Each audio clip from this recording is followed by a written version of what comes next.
My parents demanded I cancel my business trip because women shouldn't negotiate deals. But I closed a $300,000 contract and told them, your little girl outsmarted CEOs. 5 months later, they were begging me to save their bankrupt shop. You're really going to walk into that boardroom like you belong there? I don't just belong, Dad. I'm leading the meeting. He scoffed. You're going to embarrass yourself. 5 months later, he was sitting across from me, shoulders slumped. Audrey, we're going to lose everything. Can you help us? I'm not sure when I first realized my parents didn't believe in me, but I think it was somewhere between being told to learn how to fold laundry properly for my future husband and overhearing my dad say, business isn't for girls. I grew up in Scranton, Pennsylvania. My parents, Daryl and Marcia, owned a dusty old auto parts store. The kind that smelled like motor oil and rubber and still had yellowing flyers from the 90s stuck to the corkboard in the back office. The business paid the bills, but barely. They clung to it like it was a legacy, even though it was outdated and struggling. They refused to change. I have an older brother, Brent. He was the golden child. Sent to Penn State on my parents' dime, encouraged to explore the world and build something of his own. I, on the other hand, was told I could help in the shop, find a good man, settle down, and maybe, run the books someday if I proved myself. But I had no intention of staying in Scranton, breathing in exhaust fumes and swallowing my opinions. At 17, I started secretly saving tips from waitressing at the corner grill downtown. I applied to every scholarship I could find and got into Drexel University for business with 80% of my tuition covered. When I told my parents, Daryl laughed like I'd said I wanted to be a magician. You're not cut out for that world, he said, not unkindly. You'll come crawling back. I didn't crawl. I worked 20-hour days some weeks between classes and jobs. I interned, graduated, and started from the absolute bottom at a logistics startup in Philly. Coffee runs, late-night data entry, and sitting silently in meetings while men talked over me. But I listened. I learned. And when a senior associate left, I put in for her position. They were surprised I applied. They were more surprised when I crushed it.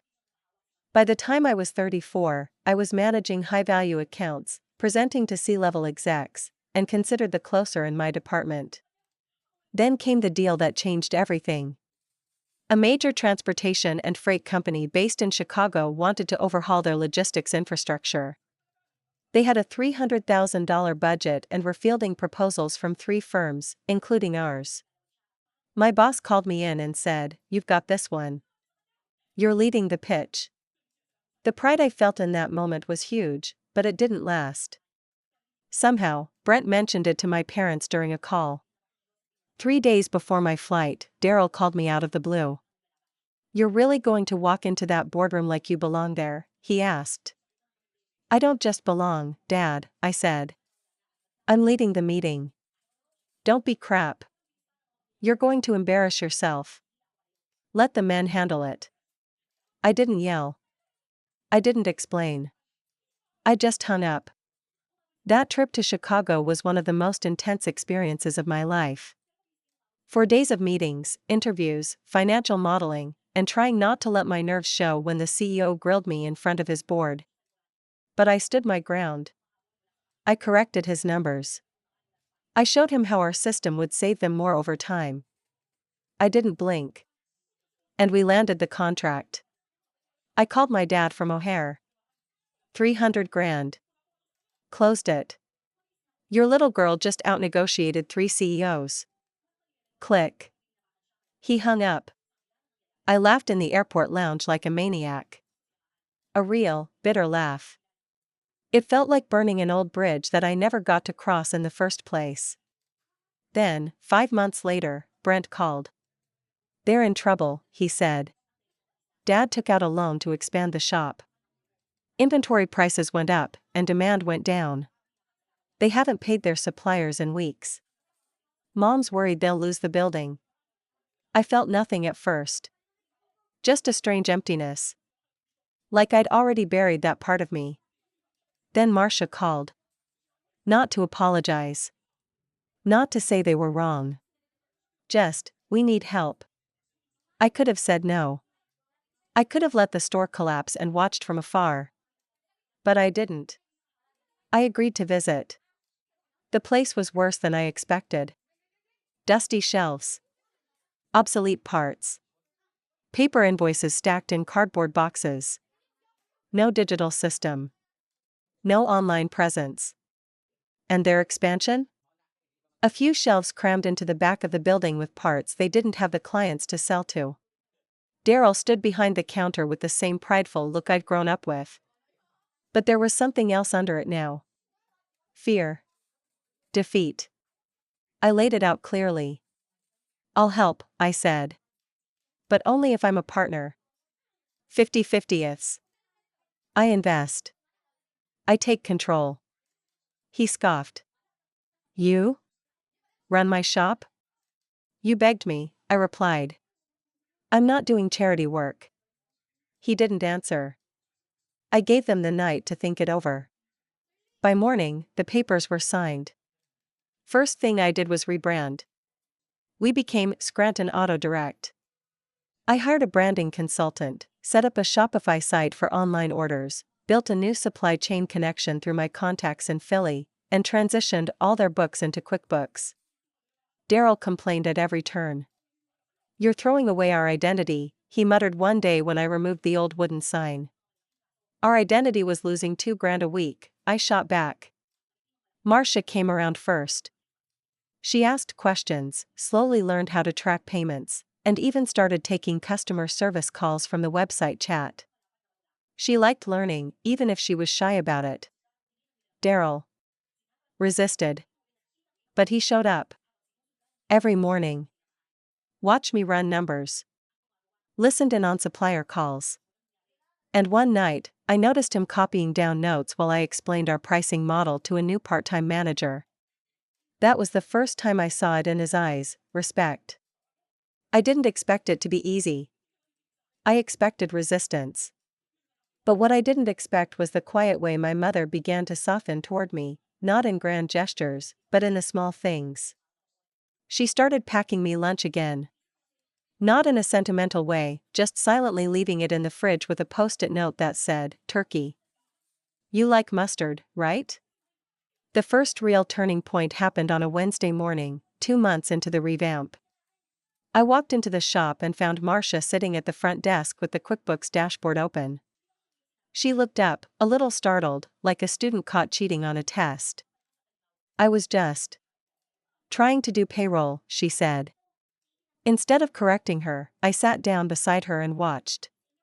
She clicked through the tabs, her hands a bit shaky, mumbling, "It's hard to read with all this white space." So I switched it to dark mode. She smiled. A real, shy smile. Daryl, on the other hand, kept up appearances. He made a point of checking the tire racks himself, pretending like the rest of the world didn't exist. But I started noticing small cracks in the wall. Once, I caught him reading an invoice I'd printed out and left on the counter. A few weeks later, he grunted something that sounded like good deal when I mentioned we locked in a new supplier discount. And when our online orders hit 50 in 1 week, he didn't say anything, but he came in the next morning and asked if he should start learning how to answer emails. I nodded. You can shadow me today if you want. He didn't respond, but he didn't walk away either. It was small things, but when you've spent your whole life being dismissed, even crumbs of validation feel like bricks in a new foundation. We brought Brent into the loop slowly. He'd moved back to town a few years ago after his own startup fizzled. He wasn't as hands-on with the shop, but he helped with the accounting back end. Honestly, he was the only reason my parents hadn't burned every bridge between us. He played the middleman, sometimes awkwardly. One afternoon, he pulled me aside and said, "I think Dad's watching you more than you think." I raised an eyebrow. In a good way or a what's this witchcraft kind of way? Brent laughed. Both, probably. But I've never seen him look impressed. And yet, he never said the words. Daryl never apologized. Never admitted he was wrong. That was the thing about men like him, they were too scared that acknowledging you were right meant admitting they were small.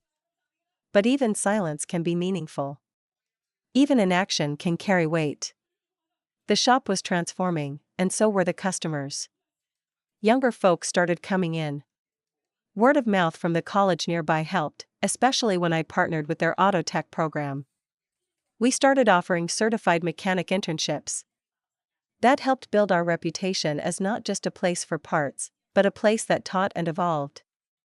Daryl didn't understand it at first. "They're kids," he muttered. "Don't know a crankshaft from a camshaft." But he still watched them. He stayed late a few nights when they were working. And one day, I saw him showing a 19-year-old intern how to properly gauge worn brake pads.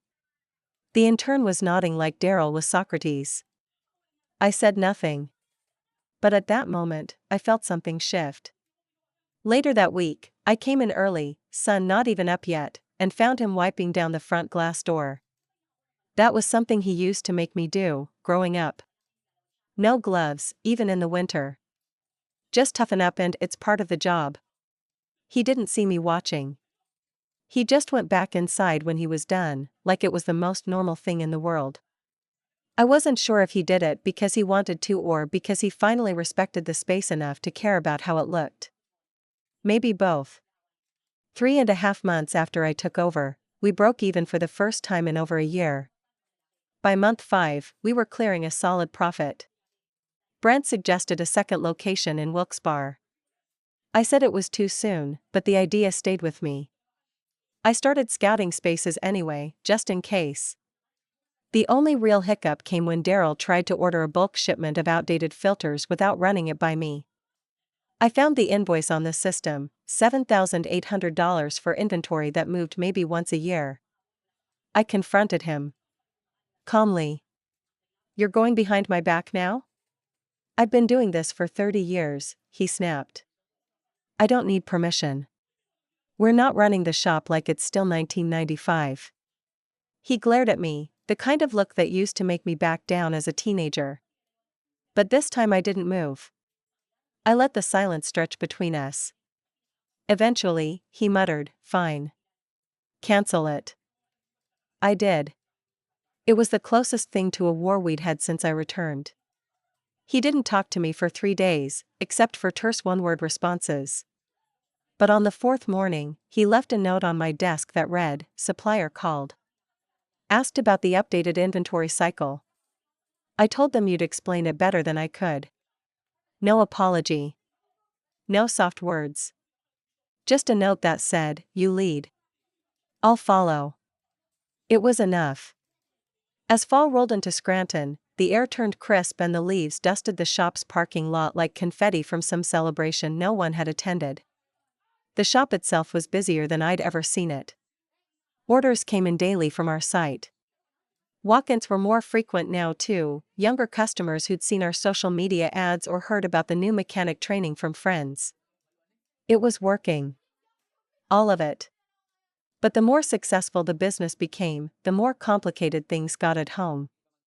Marcia started asking more questions, not about business, but about me.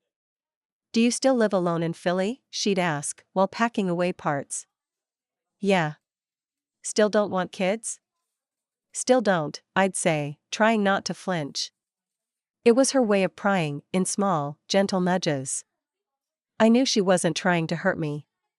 She was just trying to understand a version of me she never took time to get to know. One night, we ended up staying late together, sorting through a shipment that arrived behind schedule. She handed me a box of spark plugs and said out of nowhere, "I used to think you were going to grow up angry." I paused, unsure what she meant. "I always thought if we held on tight enough, you'd turn into the kind of daughter we understood," she continued. "But you didn't. You slipped right through our hands." I looked at her for a long time. "You didn't lose me because I slipped," I said. "You lost me because you never reached." She didn't reply, but she sat down next to me, and we worked in silence. There was something healing in that, not forgiveness, not closure, but acknowledgement. And that was enough for the moment. Daryl, on the other hand, remained his usual fortress.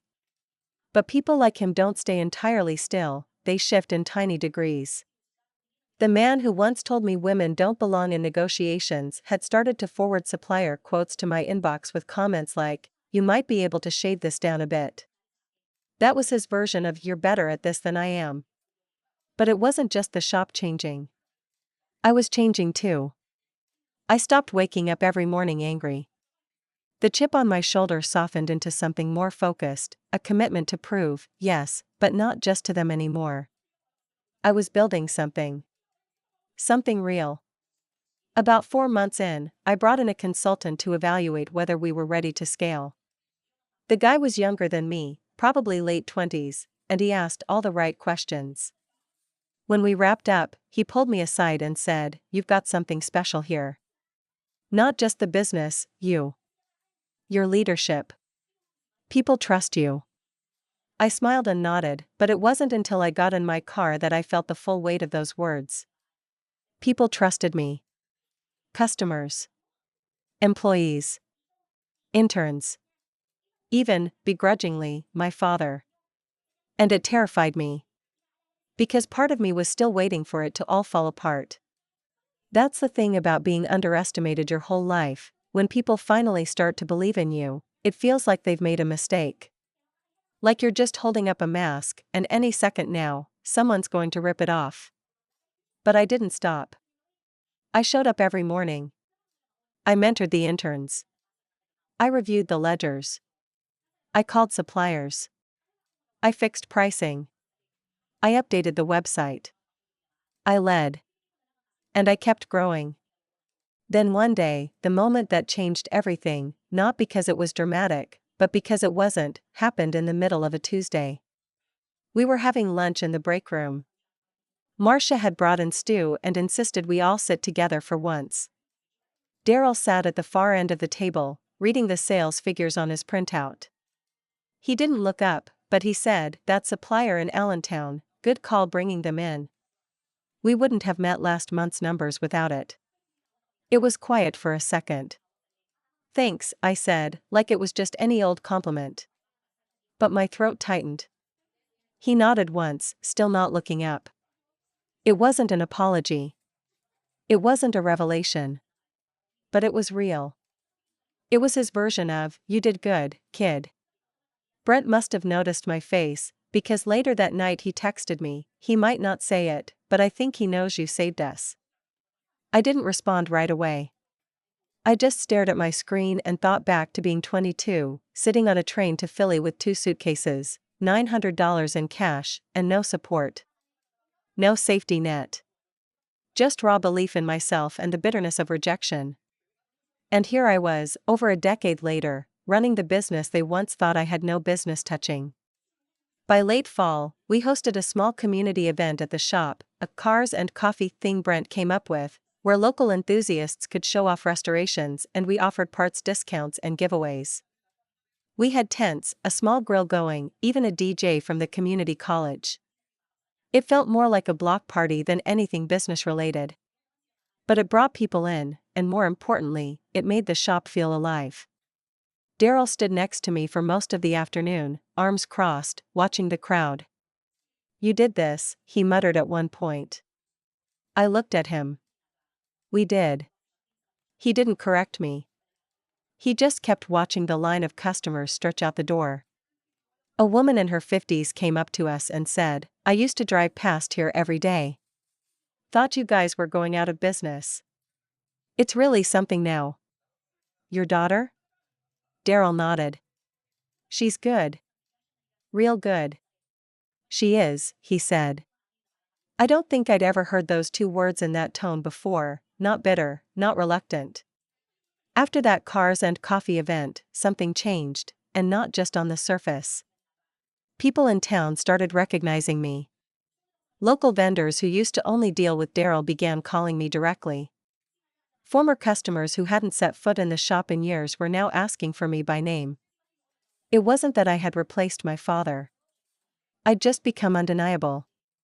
He knew it, too. There were fewer arguments. He didn't fight the inventory changes anymore. He even started using the POS system without acting like it was black magic. He still didn't say much, but he was no longer the obstacle. But while Daryl backed off, Marcia started leaning in. In her own way, she was trying to connect again. Every few days she'd pop into my office upstairs, mostly pretending she had a bookkeeping question, but really just looking for conversation. "You never told me what your place in Philly looks like," she said one afternoon.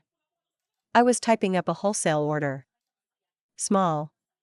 Clean. Quiet. You still cook?" "Not really." "You should eat more vegetables," she said, the way some people might say you should smile more. We both chuckled a little at that. But I could tell what she was really asking. She wanted a window into the life she missed. She just didn't know how to ask without making it sound like judgment. That was the hardest part, honestly. Not the business, not the logistics, but the relationships. For years, I had built my identity on escaping these people, escaping their small-mindedness, their limitations, their control. I had created an entire life around the idea that they didn't believe in me. And now, they did. Not perfectly. Not always. But enough to destabilize the emotional scaffolding I'd built around myself. If they had supported me back then, would my life have looked different? Would I have let them in? Was I even capable of letting them in now? I started having dreams at night. Not nightmares, but strange little replays of my teenage years, stalking brake pads in silence, eating dinner in that tired kitchen while Marcia rattled off chores and Daryl complained about taxes. And me, always bracing for the moment someone would dismiss me again. I'd wake up in Philly, in my own apartment, surrounded by clean lines and concrete views. And I'd feel completely unmoored. Progress has a cost. Sometimes that cost is realizing you still want things from people who may never fully give them. In early November, we hit a milestone. Revenue from online sales finally matched in-store purchases, something I'd set as a stretch goal when we first restructured. It wasn't just a win for the shop, it was proof that the future we were building was viable. Brent came in that morning with coffee and donuts and said, "It's official. You made the old man's shop into a modern business." I looked at the sales dashboard, then back at him. "We made it into a business that can survive," I said. "Now we figure out how to make it thrive."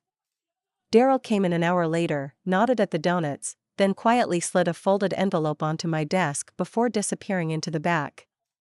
I opened it. Inside was a printed spreadsheet, one he'd clearly worked on himself. It was an inventory forecast with seasonal fluctuations noted in the margins. At the bottom, scribbled in pen, it said, "Thought this might help. Can you take a look when you get time?" No demand. No instructions. Just an ask. I stared at that handwriting for a long time. I wanted to cry. I didn't. But I wanted to. Because it wasn't just a piece of paper. It was the first time in my life my father had asked me for my professional opinion. Over the next few weeks, we started discussing the Wilkes-Barre expansion seriously. I was hesitant at first, I didn't want to move too fast, but Brent pushed the idea, and surprisingly, Daryl backed it. Marcia started making comments like, "We could retire early if it works out," which made me realize they were finally seeing a way out of the shop, something they'd never considered before. I was excited. Anxious, too. But mostly, I was tired. Because as much as I loved building something from the ground up, and as much as I found fulfillment in proving everyone wrong, I was still working 12-hour days. Still pouring every ounce of energy into a business that once told me I wasn't welcome. There's a difference between healing and pretending things never happened. And while my parents were finally acknowledging me as the leader, they had never really reckoned with what it had cost me to get here. They hadn't apologized. They hadn't said, "We were wrong to doubt you." They hadn't looked me in the eyes and owned the years they made me feel like I wasn't enough. And I didn't need it to survive. I didn't need it to succeed. But I still needed it. Just a little. One night, I brought it up with Brent. We were closing up, and I asked, "Do you think they'll ever say it? That they were wrong?" He didn't answer for a long time. Just leaned against the counter, thinking. I don't know, he finally said. I think they think they're showing it. Is that supposed to be enough? I asked, not even sure who I was mad at anymore. He shrugged. Sometimes that's all we get. And that's when it hit me. I had changed everything except the core thing I couldn't control, how they loved me. They loved gestures. In spreadsheets. In post-it notes on packed lunches. In nods of approval and suggestions scribbled in margins. And while it wasn't the love I asked for, it was the love they were capable of giving. Winter came early to Scranton that year. The lot outside the shop was dusted with snow by mid-November. The morning rush slowed, people stayed home more, and we leaned heavier into online orders. The business was steady, better than ever. The numbers were solid. Employee retention was up. Customer feedback was glowing. Even our supplier relationships had become stronger since I took over negotiating terms. But I was tired in a new way. Not burnout. Not stress. Just done. Because as the business stabilized, something inside me started to unravel. I'd proven myself. I'd saved the family business. I'd taken something broken and rebuilt it into a system that worked, without cutting corners, without selling out, and definitely without my parents' initial support. I did it.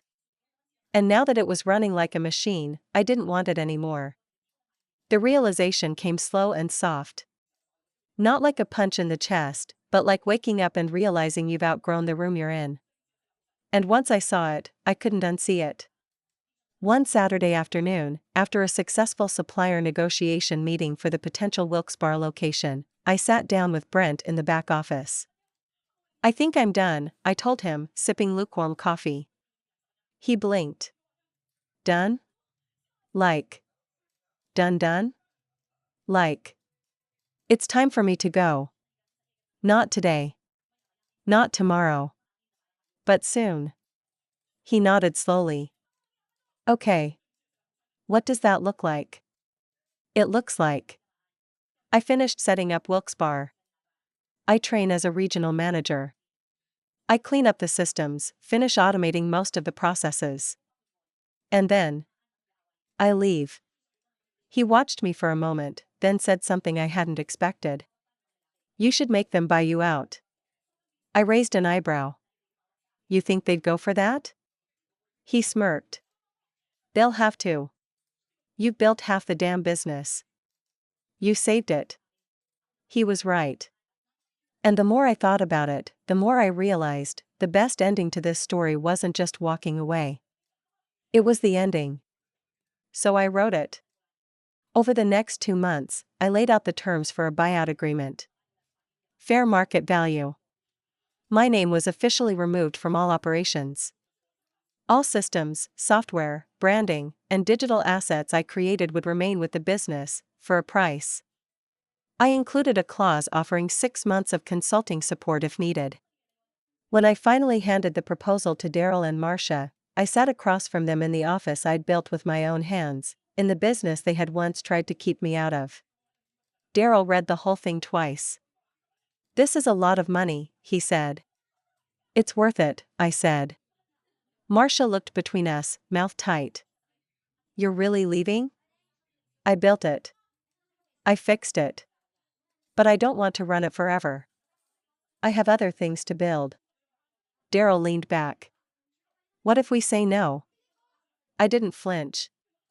Then I walk. And take the systems, the branding, the client pipeline, and all the operational tools I put in place. And you go back to paper invoices and a dying inventory. But you won't say no. He stared at me for a long time. Then nodded once.